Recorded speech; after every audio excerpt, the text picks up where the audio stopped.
नमस्कार, लाइव बिहार देख रहे हैं आप। आपके साथ मैं स्नेहा गुप्ता। आपको बता दें कि उपेंद्र कुशवाहा की पार्टी आरएलएम में टूट की खबरें जो है वो कितनी सच है और कितनी झूठ, ये तो वक्त ही बताएगा। लेकिन जैसे जैसे दिन बीत रहा है, जीते हुए विधायक और कार्यकर्ताओं का गुस्सा तो आपने देखा ही है।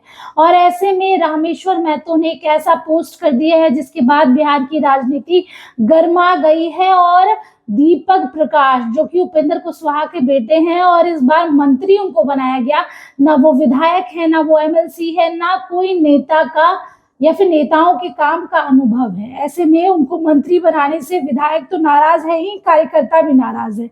रामेश्वर महतो ने एक पोस्ट कर दिया है जिसके बाद सियासी गलियारों में चर्चा हो रही है कि आरएलएम टूटने वाली है।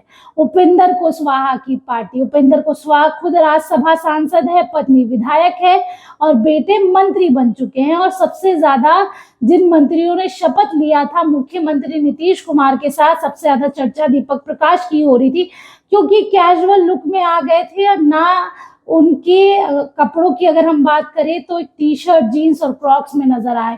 उसके बाद वो लगातार चर्चा में भी हैं, खूब ट्रोल भी हुए हैं। फिर मंत्री का पद उन्होंने ले लिया, शपथ ले लिया। उसके बाद आपको बताया कि रामेश्वर महतो क्या कुछ कहते नजर आए।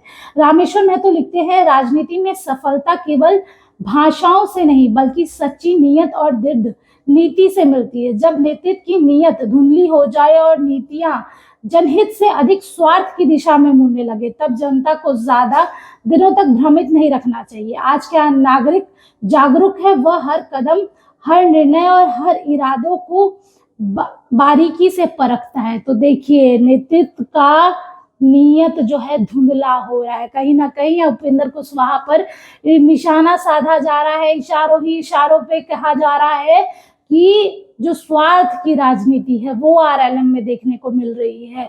बिहार विधानसभा चुनाव में आरएलएम का प्रदर्शन बेहतरीन रहा, लेकिन अगर हम टिकट की बात करें तो कार्यकर्ता के बजाय उन्होंने अपनी पत्नी स्नेहलता कुशवाहा को टिकट दिया और वो जीत के सामने आई। और जब मंत्री पद की बात आई तो भी ना कोई विधायक उनको मिले, ना कोई कार्यकर्ता मिले। सीधे अपने बेटे को हेलीकॉप्टर से उतारा और शपथ दिला दिया। सबसे ज्यादा चर्चा भी उन्हीं की हुई। जब उन्होंने शपथ लिया तो पत्रकारों से भिड़ गए, जब पदभार संभाला तब पत्रकारों से भिड़ गए, और ऐसे में उनकी चर्चा भी खूब हो रही है। अब देखना होगा कि रामेश्वर महतो जो अभी जीते हुए विधायक है और पार्टी की कमान उन्होंने बहुत दिनों से संभाल रखी है, जब पार्टी में एक भी विधायक नहीं थे और कोई भी पार्टी को संभालने वाला नहीं था, तो रामेश्वर महतो हमेशा ही खड़े रहते थे। ऐसे में रामेश्वर महतो का ये सारी चीजें सोशल मीडिया पर लिखना अपने आप में ही एक बड़ी बात है और कहीं ना कहीं इशारा जो है वो किया जा रहा है। अब देखना होगा आगे क्या कुछ होता है। आप बने रहिए हमारे साथ, तब तक के लिए बहुत बहुत शुक्रिया।